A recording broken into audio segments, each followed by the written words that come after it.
Welcome back to my channel খাদ্যরসিক Kolkata. Christmas আসতে আর বেশি দিন বাকি নেই, তো আমি চলে এসেছি বেকারি শপে কেক অর্ডারের জন্য। অ্যাকচুয়ালি আমি নই, আমার ফ্রেন্ড এসেছে কেক অর্ডার দিতে। তো প্রথমেই এখানে দেখতে পাচ্ছ একটা বিশাল বড় লোহার কড়াই নেওয়া হয়েছে, তার মধ্যে 500 গ্রাম আমুল বাটার দেওয়া হয়েছে। আমুল বাটারটাকে ভালোভাবে কড়াইয়ের মধ্যে মেল্ট করে নেওয়া হচ্ছে, হাত দিয়ে মেল্ট করা হচ্ছে। বাড়িতে আমি কেক বানিয়ে থাকি, বাট হাত দিয়ে এরমভাবে মেল্ট করি না।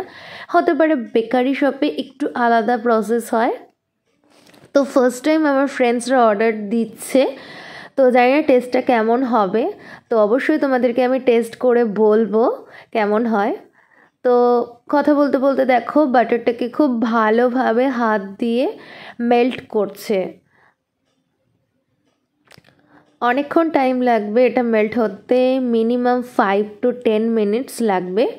এরপরে মেল্ট হয়ে গেলে একে একে এর মধ্যে দিয়ে দেওয়া হলো চিনি। এখানে কিন্তু 500 গ্রাম মানে বাটারের সাথে 500 গ্রাম চিনি দেওয়া হয়েছে।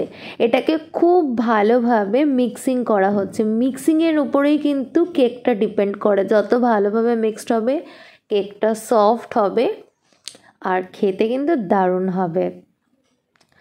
আমি এখানে দাঁড়িয়েছিলাম আমুল ব্যাটারের সাথে, যখন চিনিটা দিয়ে ভালো করে মিক্স করছিল, এত ভালো লাগছিল গন্ধটা, জাস্ট মানে খাওয়ার আগেই তো মানে আমার জিভ দিয়ে জল পড়ছিল। এরপর এখানে ডিম দেওয়া হচ্ছে। ডিমের white part and yellow part দুটোই কিন্তু এখানে দেওয়া হচ্ছে। এখানে সমস্ত কিছু আমাদের 500 গ্রাম নেওয়া হয়েছে। 500 গ্রাম চিনি, 500 গ্রাম বাটার এবং 500 গ্রাম ময়দা। তো সেই অনুযায়ী এখানে 15টা ডিম লাগতো। অ্যাকচুয়ালি আমার ফ্রেন্ডসরা বুঝতে পারেনি, উনি লিখে দিয়েছিলেন যিনি কেক বানাচ্ছেন যে টোটাল 15খানা ডিম লাগবে, তো কোনো কারণবশত বুঝতে পারেনি, তো 12খানা ডিম এনেছিল এবং সমস্তগুলোকে একে একে সুন্দর করে ফাটিয়ে দেওয়া হচ্ছে। এবং যিনি বানাচ্ছেন কনস্ট্যান্টলি হাত দিয়ে কিন্তু ব্যাপারটাকে পুরো মিক্সিং করছে। ওনার হাত কিন্তু দেখে যাও থামছে না।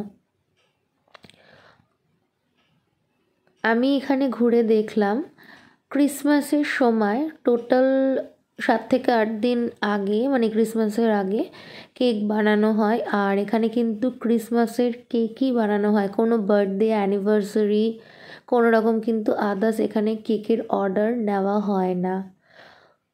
তোমরা যদি যোগাযোগ করতে চাও আমাকে অবশ্যই কমেন্টে জানিও, আমি কন্ট্যাক্ট নাম্বার দিয়ে দেবো। তোমরা চাইলে এইভাবে তোমাদের মনের ইচ্ছা মতো কাস্টমাইজ কেক বানিয়ে নিতে পারবে। তো এরপরে এখানে অ্যাড করে নেওয়া হচ্ছে ড্রাই ফ্রুটসগুলো। প্রথমে দিয়ে দেওয়া হলো কাজু, এরপরে দিয়ে দেওয়া হচ্ছে ব্ল্যাক কিশমিশ। ব্ল্যাক এবং ইয়েলো দু রকমেরই এখানে কিশমিশ ছিল, দু রকমেরই এখানে কিশমিশ অ্যাড করা হচ্ছে।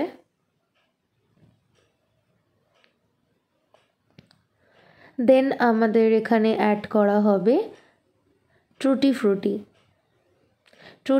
আমার বেশ খুবই ভালো লাগে, অ্যাকচুয়ালি এত সুন্দর কালার, তো রেনবো কালারটা। আর দেখো দেওয়ার পরে বেশ কি সুন্দর কালারগুলো ভালো লাগছে। এটা যখন বেক করে আসবে দেখতে আরও ভালো লাগবে। সমস্ত ড্রাই ফ্রুটসগুলো দিয়ে ভালো করে আবারও মিক্সিং করা হচ্ছে। এরপরে কেকের ফ্লেভারের জন্য এখানে দেওয়া হচ্ছে ভ্যানিলা এসেন্সটা দেওয়ার পরে আবারও খুব ভালোভাবে সমস্ত উপকরণগুলোকে দিয়ে আরও ভালোভাবে এখানে মিক্সড করা হচ্ছে। এরপর আরও কিছু ফ্রুট ছিল, এর মধ্যে মোরব্বা আর তার মধ্যে চেরি, এগুলোকে দিয়ে ভালো করে মিক্স করা হচ্ছে। এর মধ্যে আরও অনেক কিছু দেওয়া যায়, যেমন অ্যালমন্ডস দেওয়া যায়, আখরোট দেওয়া যায়, পেস্তা দেওয়া যায়, আরও নানা রকমের ড্রাই ফ্রুটস অ্যাড করা যেতেই পারে। এরপরে এখানে দেওয়া হচ্ছে বেকিং পাউডারটাকে দিয়ে আবারও খুব ভালোভাবে সমস্ত উপকরণগুলো দিয়ে মিক্সিং করা হচ্ছে। এরপরে সবার লাস্টে অ্যাড করা হচ্ছে ময়দা। এখানে 500 গ্রাম ময়দা আনা হয়েছিল, 500 গ্রাম ময়দা এখানে অ্যাড করে দেওয়া হলো। তো এখানে যে আঙ্কেল কেক বানাচ্ছে তিনি বললেন ময়দা কোনো সময় প্রথমে অ্যাড করবে না, যখন বাটার আর চিনি যখন মেল্ট করা হচ্ছিল তখন ভুলেও কিন্তু ময়দা অ্যাড করবে না। ময়দা যদি প্রথমে অ্যাড করে দেওয়া হয় তাহলে কেক কিন্তু একদম প্রচণ্ড হার্ড হয়ে যাবে, খেতে একটুও ভালো লাগবে না। সে তোমরা যে কোনো কেকই বানাও না কেন, chocolate cake, fruit cake, dry fruit cake, সবার লাস্টে কিন্তু ময়দাটা অ্যাড করবে। আর ময়দাটা অ্যাড করে বেশিক্ষণ ধরে মিক্স করার দরকার নেই, মোটামুটি 4 মিনিট বা 5 মিনিট মিক্স করে নিলেই এনাফ। বেশিক্ষণ ধরে মিক্স করলে এটাও কিন্তু হার্ড হয়ে যাবে। আমাদের এবারে সমস্ত হয়ে গেছে কেক মিক্সিং।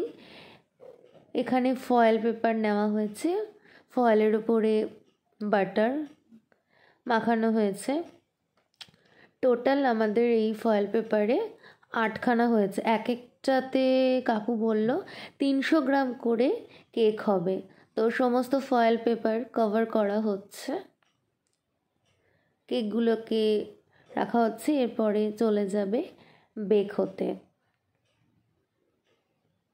যেখানে বেক করা হবে এখানে সমস্ত কেকগুলোকে সাজিয়ে নেওয়া হয়েছে। এরপরে কেকগুলো চলে যাবে বেকিং হতে। তো এখানে এর ভিতরে বেকিং করা হয়, কোনো মাইক্রো ওভেন নয়, এখানে এর ভিতরে দিয়ে দেওয়া হয় বেকিং করতে, আর নিচে কিন্তু কাঠ জ্বালানো হয়। প্রায় 1 ঘন্টা পরে আমাদের কেকটা রেডি হয়ে যাবে। তো 1 ঘন্টা হয়ে গেছে, দেখো আমাদের কেকগুলো চলে এসেছে। এখানে আরও অনেকের অর্ডারি কেক ছিল, কালারগুলো দেখো কত সুন্দর লাগছে, দারুণ লাগছে কিন্তু বলো।